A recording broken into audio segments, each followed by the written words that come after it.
His Excellency John Dramani Mahama is just making his way into it. His Excellency, a true reflection of the state of the nation? It's for the MPs to debate. Yeah. But the president has fulfilled his obligation, constitutional obligation. Yeah. We might not agree on all the points, but he's done what he's expected to do. The rest of the debate is left to the members. His language and diction, was it to appeal to the conscience of the people? It's not for me to judge. I think in the debate it will all come out. Okay. All right, so that's few words from the former head of state, John Dramani Mahama. He said, well, he will leave all to the MPs to decide on this. Well, it's quite yet to be set into the tone for the debate, though. But let me see if I can just get few other MPs to speak to on what the state of the nation is. Let's see if we can get some majority members of parliament as well to talk to. But the sense of it is that things. Okay, let me get the minority chief whip to see if we can get a quick word from him. A true reflection of what your pocket is. No, not at all. The president basically fulfilled the constitutional provision. Nothing new has been said. At least all he said was to blame the usual COVID. And the shocking one is for the president trying to stampede any investigation into the COVID fraud in many cases. I think that was very unfortunate. The people call him the clearing agent of wrongdoing in his government. I thought he would have stayed away from that. I'm very unhappy. I'm also told that he said that he got a new data on the road sector showing they've done something. We haven't seen that data. But the only question I ask you is since last year, have the roads in your hood been fixed? Have you seen the roads in your hood being fixed? If it's not been fixed, don't rely on it. Tells the truth that yes, of course, you and I know much of the questions, almost 60 to 70% of the questions asked here goes to the road minister. That is very true, and I can attest to the fact that the road minister has been the most diligent minister to Parliament in terms of responding to questions posed by members. But you can see that almost all those answers would end up by saying when funds become available. The road ministry owes over 12-15 billion to contractors currently. The volume of works in the ministry is about 40 to 50 billion. They are unable to pay contractors.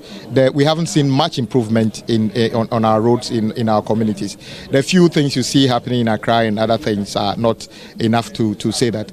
The president on record has not built any airport in this country. They came to meet the works on Kumasi Airport. They came to meet works on Tamale Airport, and a whole airport completed. Show me the airport that the NPP has built. Not one. They promised to build an airport in Central Region as we speak. Last week, the minister answered the question by saying feasibility studies are still going on. Has the president given any hope to anybody? Absolutely not. I haven't seen anything that tells me that the cost of living is going to come down, that corruption, the size of government is going to come down. Every government is downsizing currently. We were hoping the president was going to announce the dismissal or signaling the reduction in this is just a state of the nation. Yeah, He probably may not have been doing that. The state of the nation actually can give you a direction where we want to go.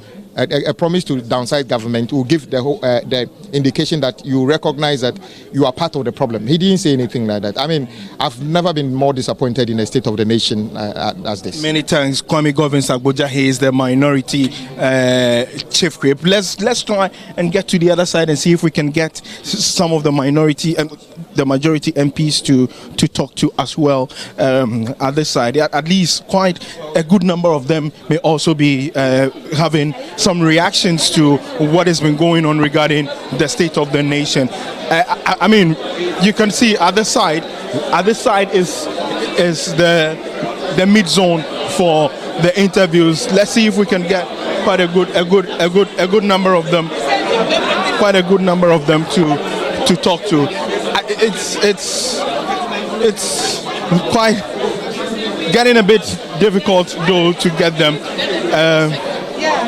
Okay, so let me see if I can have the minister for water resources.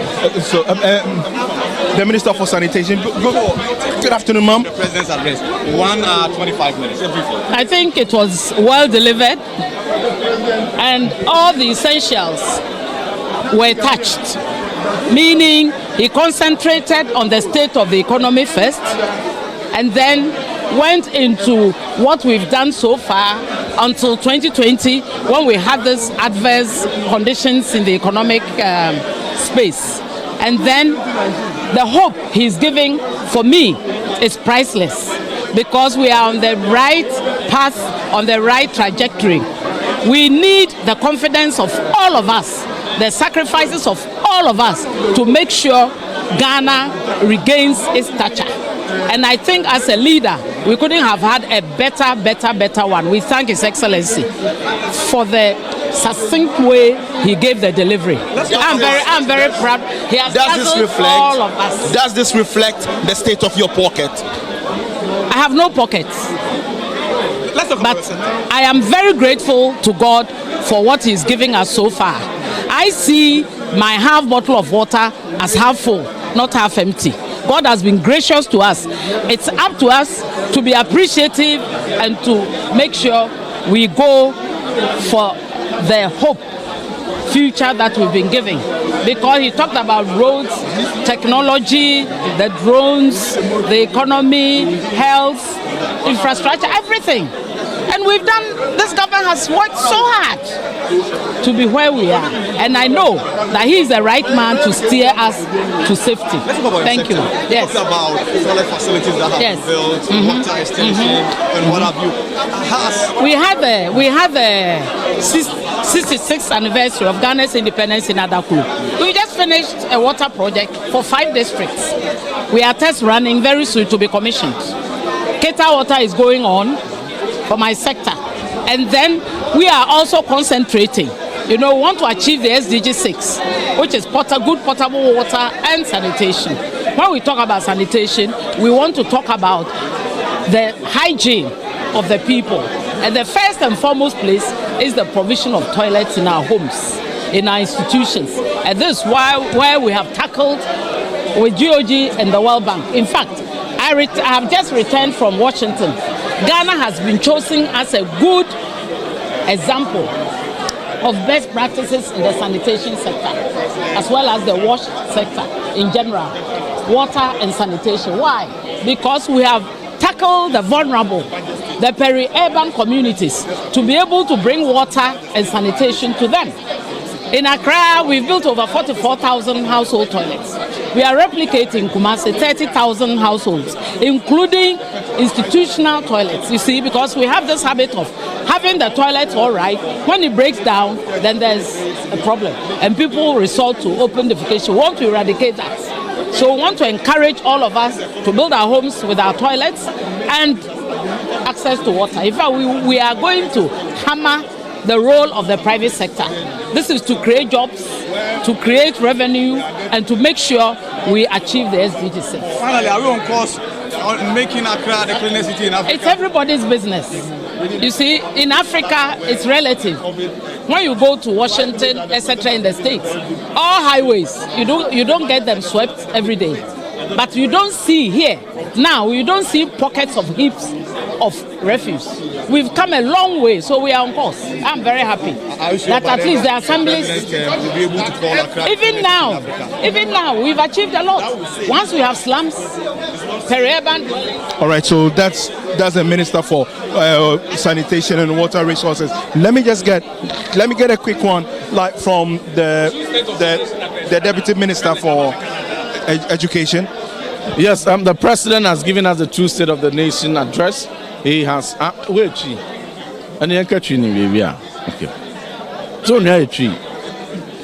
You are live on TV3.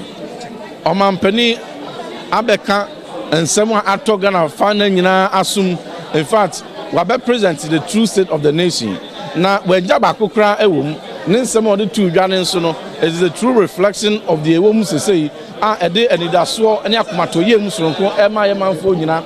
Now, Baku Kanye Toma Kuma Sopan said, Oya Amama Hodo, Eso, Oya Europe, Oya America, Oya Asia, Africa, COVID-19 by any Russia, Ukraine, took a buy a hotra, epuba oman bi aso no Ghana so nya ne chefa nanso ne nyina mu no omampani esinkete e de nyoma gu akwan mu investment ese ko enwumasua mu no o de wura mu ba bia esi school dan ba bia ese yesiesie de ese tonkunya gu mu even TVET to crown feed ese yesese ne nyina no o ma ne kwani mu amene o kasai ama oba oman mu ha ene kanene ntisa nanso nei over 47,000 students branch in Mabawa. They do a matter TVET schools are Sabri, one more eco school free. Nina no ayo mampeni sepa. Na Osa cancer free as a chest is a pane by no. A free 2017 and Pimone over 2 million students. A branch in Mabawa. One more enya and Faswa ewo umusuamu na no na ye ba begina so asesa o man nani ye da man pani ase ewo hyehyɛ ene nsɛmpa de abeto Ghana anim na no pay. Okay, so you were speaking to early on, but I mean, does this reflect the state of the pocket you have? Yes, of course, you're a deputy minister, but truly as a Ghanaian, does this state of the nation reflect the true state of the pocket you have? There couldn't have been a truer version of the state of the nation. The message that was contained in the delivery of the president was a true reflection of what we're experiencing. It was a message of hope. It was a solid message that of substance that speaks to the particular issues that we're facing today. Measures put in place even to take us out into greater levels that we want to see. The president took time to speak to the nation on specific sectors, specific issues regarding this country. One area from the economy to transport to energy to all health sector, all the sectors found expression, notably the strides that we have made as a nation. Indeed, we must be proud that as a country we have made strides. This is not just the achievement of President Akufo. This is not the achievement of NPP, but collectively as a country, we must be proud that we have been resilient and the situations could have been worse than we find ourselves in, if not for prudent management of the economy and for sound economic policies that were put in place. But one thing that I want to emphasize is that found expression in the president's delivery and a message on the state of the nation is his commitment in increasing education investments. You know, one would have thought that across the world, in Europe, in Asia, in Africa, and elsewhere, occasioned by COVID-19 effects and the Russian-Ukraine invasion, many countries are in very desperate situations. But education hasn't suffered in Ghana. Rather, we see transformation occurring in every community, in every school, in every facet of our education sector. Right from foundational learning, we have been able to achieve pre-primary enrollment of 100%. We've been able to have play-based pedagogies that is improving literacy from 2015. When we had literacy, no, just a moment. In 2015, when we had only 2% of our children at P2 reading, now we have over 56% of our primary learners reading. And there's more we are doing. Over 47,000 boys and girls were placed in TVET institutions, a record enrollment, which has never happened before. And that is and it's all free. Parents don't have to pay anything to give their students skills. These are essential skills we need for nation building. From 2017 to now, the president stated again that over 2 million young boys and girls have been impacted by free SHS. The fees that have been absorbed by government would have been paid by parents if not for this policy. Nearly 30% of these people would have missed out the opportunity to have a kind of future that will give them the skills needed to thrive and will give them the skills to be able to contribute. We have heard the president talk about his government not being reckless in the spending of the COVID money. The Auditor General's report for 2020 states otherwise, and also many have suggested that he's trying to stampede. He's trying to stampede the investigations, isn't it? There is no contradiction whatsoever. The president's message was clear. Ghana is one of the countries that most prudently manage the resources available within the time that we were in COVID crisis.